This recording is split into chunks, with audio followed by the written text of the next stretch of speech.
Halo semua, hari ini kita akan mempelajari tentang jamur atau fungi, salah satu kelompok organisme yang memiliki peran besar dalam kehidupan kita sehari-hari.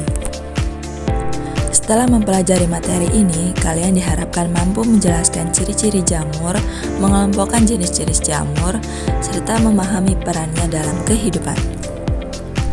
Baik, selanjutnya ciri-ciri jamur. Jamur bersifat heterotrof, artinya tidak bisa membuat makanan sendiri. Dinding selnya mengandung kitin.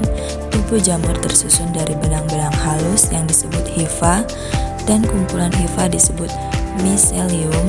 Selain itu, jamur berkembang biak menggunakan spora. Klasifikasi jamur.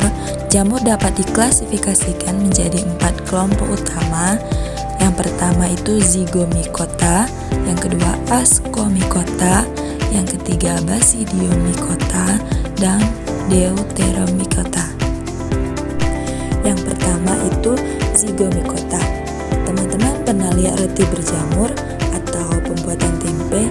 Nah, itu pekerjaannya jamur dari kelompok zygomicota. Zygomicota adalah kelompok jamur yang menghasilkan zygospora. Contoh yang paling terkenal adalah Rhizopus, jamur yang digunakan dalam pembuatan tempe. Yang kedua, ascomycota. Ascomycota adalah jamur yang menghasilkan ascospora. Contohnya adalah ragi.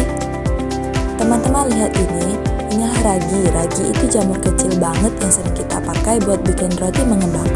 Walaupun kelihatannya cuma butiran-butiran kecil, ragi itu hidup loh saat dicampur dengan tepung dan air. Nah, kalau gambar yang di sampingnya itu namanya penicillium. Bentuk selnya unik seperti sikat kecil atau kuas cat.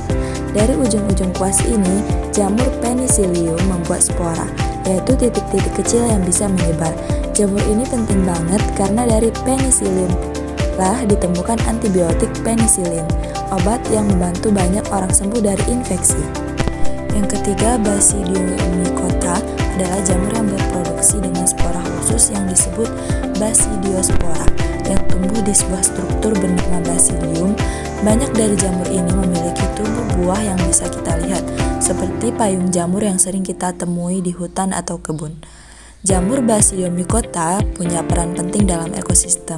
Mereka banyak yang menjadi pengurai, membantu memecah bahan organik seperti kayu dan daun mati. Tapi ada juga yang parasit atau bahkan beracun. Sekarang mari kita lihat beberapa contohnya.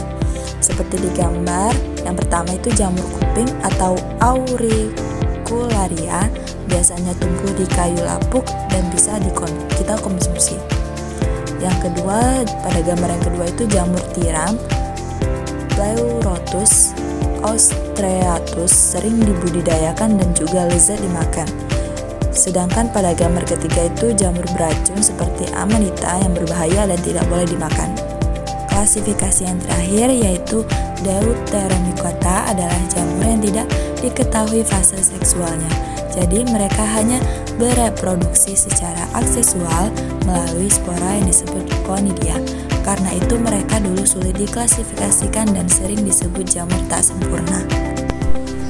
Contohnya itu Aspergillus dan Fusarium.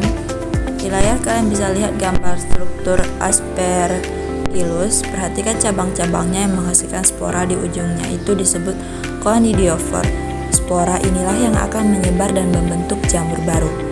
Selanjutnya pada gambar Fusarium itu jamur yang sering menyerang tanaman. Perhatikan sel-sel yang berbentuk seperti senjata kecil ini. Inilah bagian dari struktur vegetatif dan spora yang membuat jamur ini cepat menyebar. Memiliki banyak peran yang menguntungkan seperti menguraikan sisa organisme, membantu pembuatan makanan, menghasilkan obat, dan menjadi bahan pangan.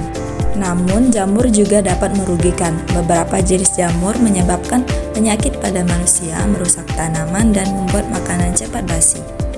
Untuk mengecek pemahaman kalian, coba jawab pertanyaan berikut. Demikian pembelajaran hari ini mengenai jamur atau fungi. Semoga bermanfaat dan sampai jumpa pada materi selanjutnya.